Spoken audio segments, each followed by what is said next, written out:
Hello, this is Dirk, and I'd like to create a very brief screencast highlighting how LibreOffice can be used to create a slightly more complex layout. I have LibreOffice 4.2 installed on my Windows 8.1 computer, and within it I can choose to create a writer document, which is often what people want. And what it's going to tell me in a moment is that there's an update available to LibreOffice. I'm going to ignore that when it pops up. Normally, when people think about a layout, they think of having a very fixed, rigid, rectangular selection, like a set of columns. There is my office notification, my update notification. But you see, a layout doesn't have to be that way, as we all know, and LibreOffice will accommodate more complex layouts. The two types of elements that we can insert into our document to accommodate a more complex layout are tables and frames. So this is where in the insert menu we would find the frame, and this is where in the insert menu we would find table, and Control F12 will also insert a table. And when most people think about a table, they think of something that's purely rectangular and purely regular.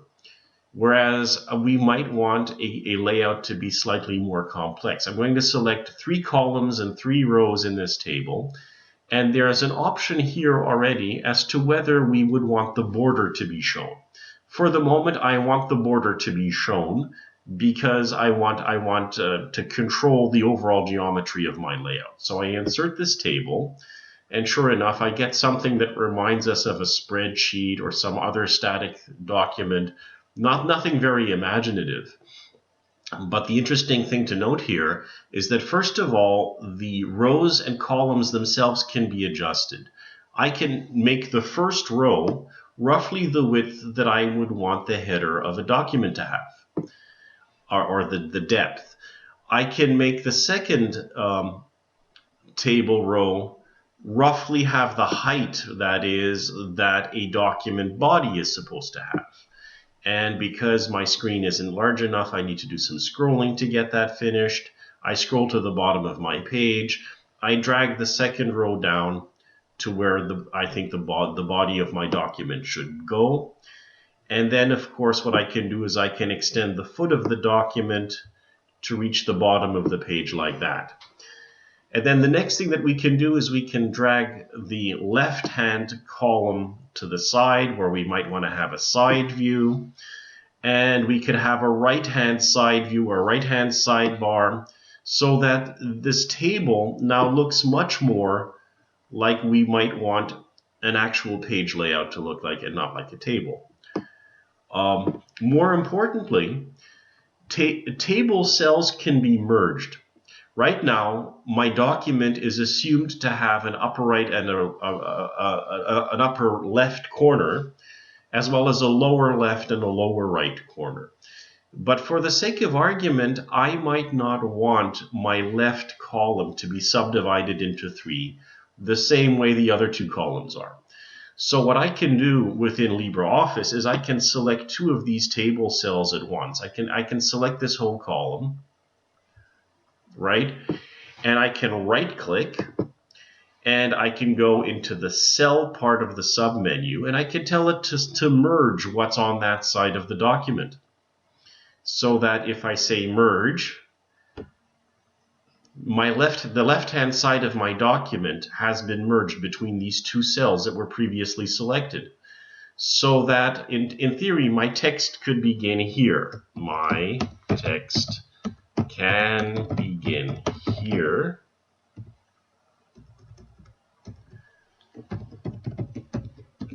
And can continue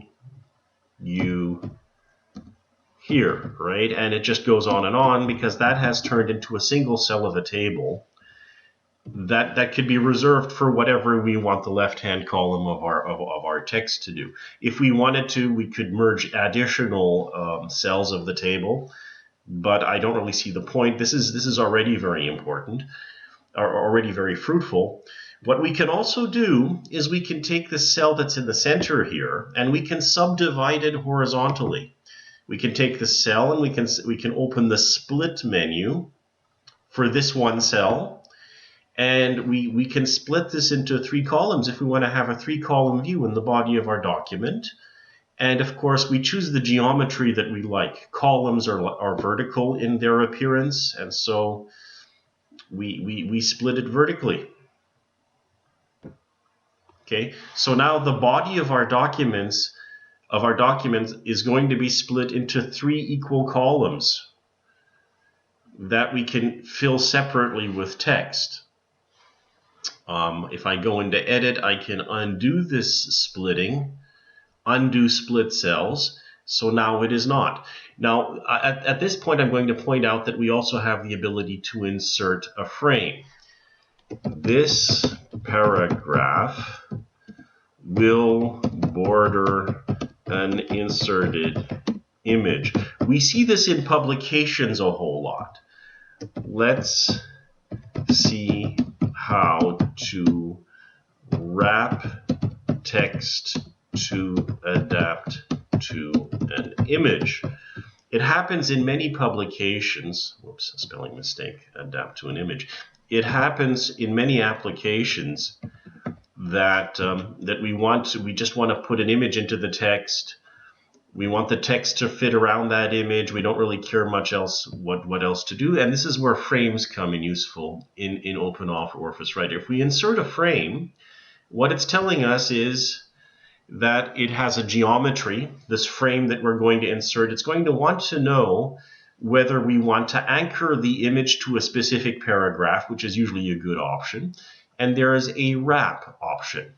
And it usually chooses parallel, which means that if text began on the right-hand side of the panel of the frame, it will continue to the left hand. It will continue on the opposite side of the frame, from the left to the right, before jumping down one line. Typically, we want our text to be to the left of the frame, but we can just as easily have the text completely to the right of the frame. So if the text is to be selected to appear before the frame, okay, we've selected before, we click OK, and we have a frame right there that seems to be interfering very heavily with our text.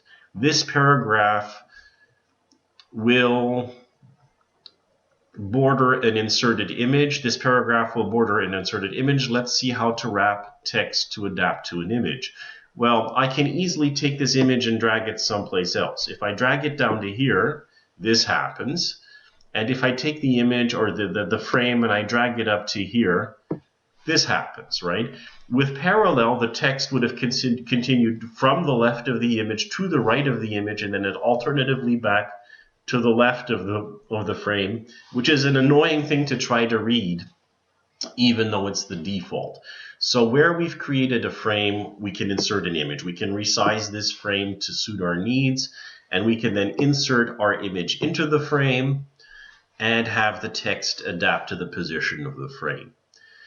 And that pretty much concludes my screencast. Thank you very much.